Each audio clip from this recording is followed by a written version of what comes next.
Саламатсыздарбы, урматтуу телекөрүүчүлөр, НТС каналында ТВ кайгул программасы. Бул чыгарылышта спирт ичимдигин ичип алып милиция кызматкерлеринин айласын 6 кетирген айдоочу жөнүндө айтып беребиз жана Кемин районунда өткөн рейдтик иш-чаранын жүрүшү тууралуу материал даярдаганбыз. Штраф жазылбайт, машина штраф стоянкалар. Бул унааны милиция кызматкерлери токтоткон учурда айдоочу машинесинен түшө калып, менин документтерим жок, протокол түзүп кетирип жибергиле деп сурана баштаган. Бул кишинин айтымы боюнча, алар үй бүлөсү менен тойдон келе жатышкан. Кайгуулчулардын айтымында айдоочу спирт ичимдигин ичип алгандай көрүнгөн. Андыктан наркология бөлүмүнө өтүү чечимин кабыл алышкан. Tuttum dedi. Ya sen tut. Aşağı tuttum ben maaş. Akıllı. Tuttum da. Tuttum da. Aşağı tuttum ben maaş. Ya lan. Ne kadar? Ne oldu? Nece çap koyun zaten. Hazır akçasını açkın ol. Akçasını açkın. Mınçan alan değil. Akça 5.000 akçası var. Ne oturuyor? Çakır. Diğerini çakır. Bunların var bizden akçası. Çakır. Koyu öyle yüzde. Ne da var? Prezidentin çakır. Bunlar var.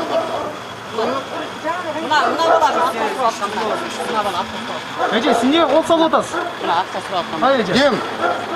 Siz niye kamera kol salladasınız? Sen jurnalistsin mi? Бир аз убакыт өтпөй айдоочу спирт ичимдигин ичкени ачыкталып калбасын дедиби, жүрүп бараткан унаанын эшигин ачып чыгып кетүү аракетин көргөн. Мына ошол маалда анын жанындагы жүргүнчүлөрү айдоочунун мындай аракетин колдойлуу дештиби. Айтор милиция кызматкерлерине жана биздин чыгармачыл топко кол сала башташты. Бирөөсү камерасын иштетип, бирөөсү оозго алгыс сөздөр менен каргап сөгүп жатты. 2000 so'm baram desem baldarga bölüş albayım. 2000 so'm jetpeyt. Bana 7000 so'm berişiniz gerek dedi. Men bere albayım dedim. Ana tartmasın, tartpay kanda versin dedi. Aşağı.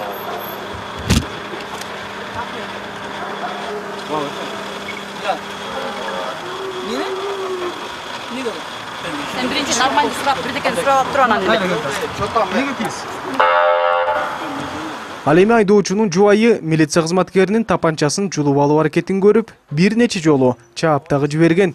Кайгуулчулар аял киши болгондуктан теңелбейли дештиби, айтор унчугушкан дагы жок.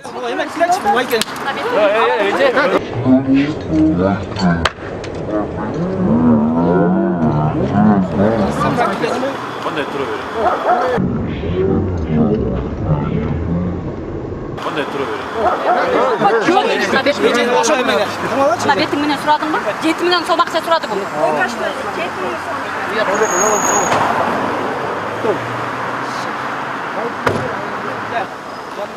Ya az otur.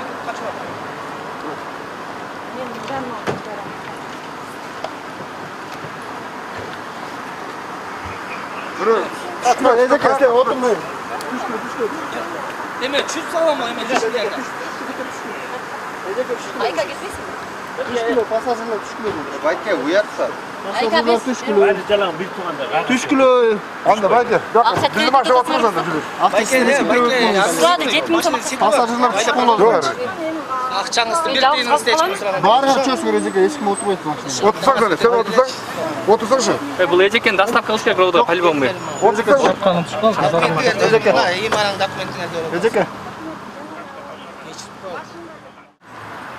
Partal, ayakta partal.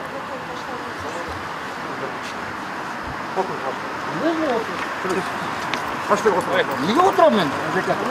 Yok, ya başına oturmayız mı? Niye oturam? Niye kıldım ben? Kandan niye kıldım? Niye kıldım oturam ben? Bak şu an. Karman kapın çok. Yok, niye kıldım oturam? Tamam benim. Çimçivay, çimçivay. Vurmamız. Karman. Bunu tutuyorsunuz siz.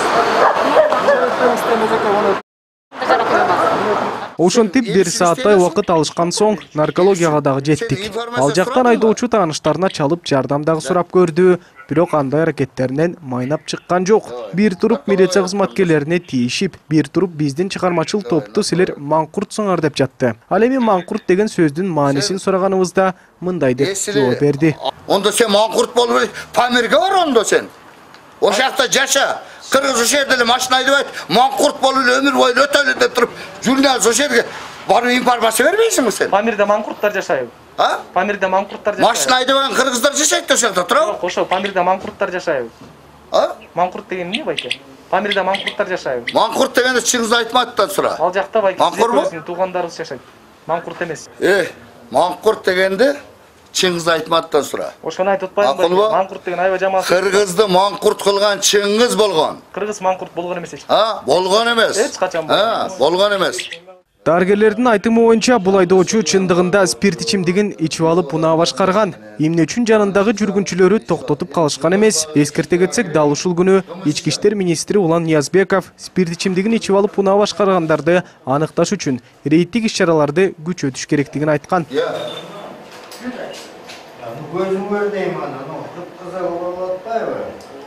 Men özüm davlayana жүрөктөн парак сетсе балансыр учетум бар. Просто мен кымыз ичип алдым, ошолду. Ал жерде ичпедешти просто эми айыла келген кымыз экен ичип алдым, туугандар өткөзүп атканда.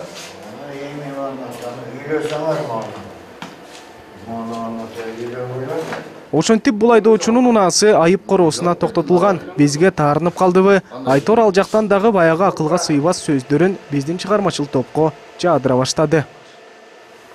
Чым атат? Ичимдик ичип алып келдик. Койбосуп койбойсузбу? Койбойм. Мен сотрудниктердин ишине кийлигише албайм. Сен кайсы ишке кирише аласың? Эчтеге кийлигише албайм. Сен кимсиң?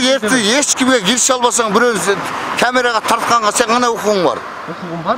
Кандай көрсөтчү немени? Эмнени көрсөтөм? Сен тарткан укугуң бар. Немени көрсөт, сертификатын көрсөтпөйсүңбү? Ал бар, ал министрде бар. Сиз министрден сурасаңыз болот. Ички иштер министрлигинин. Жок, кандай министрде? Сен ар ким адам бул граждан сотрудник удостоверение көрсөткөн укугу бар, туурабы?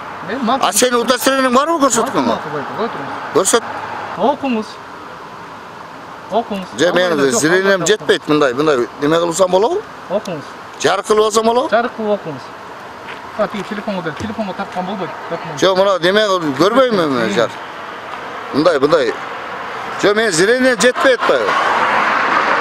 Көрүңүз, айтып атпаймынбы? Көрөбүз, жарык кылып көрөбүз. Колуңуз колду түшүрүп. Мына түшүрдүм. Ким деди? Кубанычбек уулу НТС.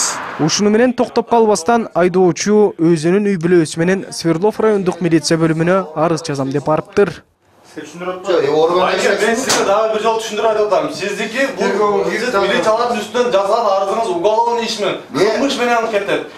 Бул байке жазгандыкы жорук менен кетет. Жок, сен адамча түшүндүрсөң болот. Мен 2 сааттан бери отурам, туурабы? 2 саат эмес, азыр келип саат көрөлүк. Бул тергөөчүң айтып атат, мен мынаныкында кабыл алам, болду, калганын кабыл албайм деп атат. Бул жазган боюнча сиз милициянын үстүнө жазып атасызбы арызды? Милициянын үстүнө жазып аткан арызыңызды тергөөчүлөр кармайт. Ал сиз жазган кылмыш болуп кетет. Биз дежурныйдан ушу кабинетке жөнөтүп тергөөчү сен эмне участковый болсоң өзүнчө эл менен иштешмесиң, эшиктин оозуна отуруп алып адвокат болбой. Адвокат болот. Сен өзүң каерде иштегениңи, эмне болуп иштегениңи билесиңби? Билем. Сен адвокат болуп иштейсиң. Адвокат мына гражданский милициялардын үстүндө адвокатсыңбы? Мен ичпейли, жөн эле сүйлөп атам мен. Мен ичпегенин айына мен өзүмдүн укугумду коргогон үчүн сүйлөп атам мен бул жерде. Барыңыз, тергөөчүгө кайрылыңыз сиз. Сен ичип атыр, диагнозгода сен эмне, наркологсуңбу? Же байке, байке. Ана burada ayakta bir bayke oturgan. Kelgeniңизде. Уят болот, кандай неме кылат.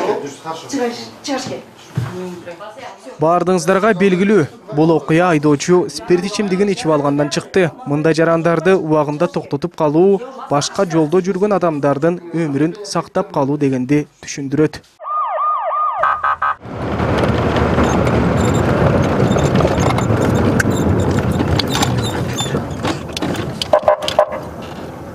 Ал эми бул айдоочу спирт ичимдигин ичип алып, ал тургай үй бүлөсүн унаасына салып алып, шаар кыдырып жүргөн. Бирок милиция кызматкерлеринин айткандарына баш ийип, мыйзамдуу түрдө унаасы айып короосуна токтотулуп, тийиштүү протокол түзүлгөн.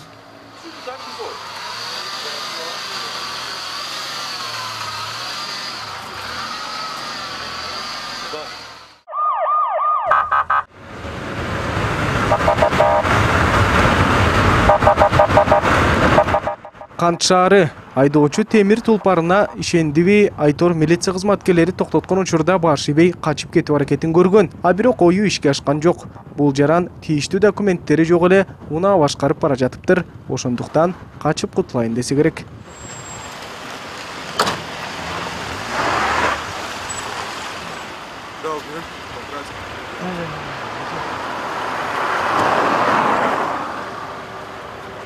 Assalamu alaikum. Militsiya inspektori Onchbekov. Rahmat aytamiz. Yaxshi ishimiz. Rahmat.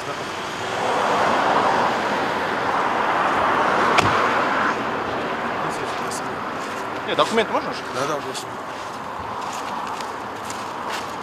Нет, куда? Я ему так не буду.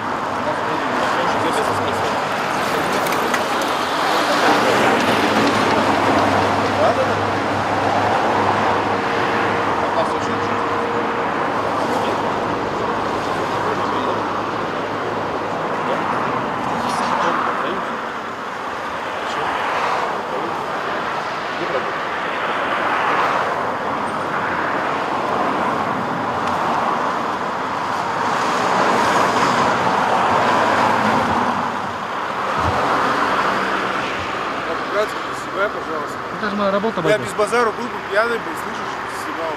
Бери камеру.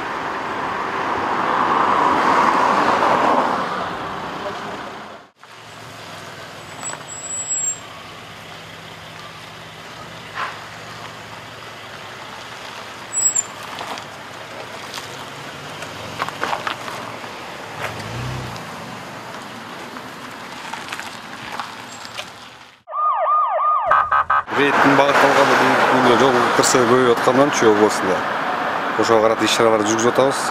Рейдтик мероприятиялар болуп, ушу бизде Бахус деген рейд жүрүп атат азыр бүгүндө. Ошонун негизинде ар бир машинаны токтотуп, текшерип, ушу мас айдоочуларды аныктоого иш-чараларды жүргүзүп атабыз. Биздин каалообуз кандай? Биздин каалообуз жакшылык эле болсун, эптеп аман-эсен үйүнө жетип алса, биздин биринчи эле максатыбыз ушу айдоочулар үйүнө аман-эсен жетсе, биз үчүн бул кандай деп айтсам болот, биз үчүн ошо күнүшүбүздүн иш-чарасы ушу менен жүргүзүлөт да бизде. Эрежеги бузуу көп эле болот, катталып атат. Баарына ошо бузулгандардын баарына айыппулдарын жазып берип атабыз, ошондо административдик протоколдо. Иш-чараларды жүргүзүп атабыз, ушу түнү менен азыр билесиздер туристтик сезон болуп атат, машина аябай көп, поток. Ошонун арасынан каралып атат, баарын бирден текшерип атабыз. Эми айдоочулар акыркы күндөрү жол кырсыгы көбөйүп, адам өмүрү кыйылып атканына караганда көбүнчө айдоочулар түшүнүү менен кабыл алып атат. Толсток баары эле түшүнүү менен кабыл алып, айдоочу документтерин көрсөтүп эле сапарларын улантып кетип атат Бишкекке.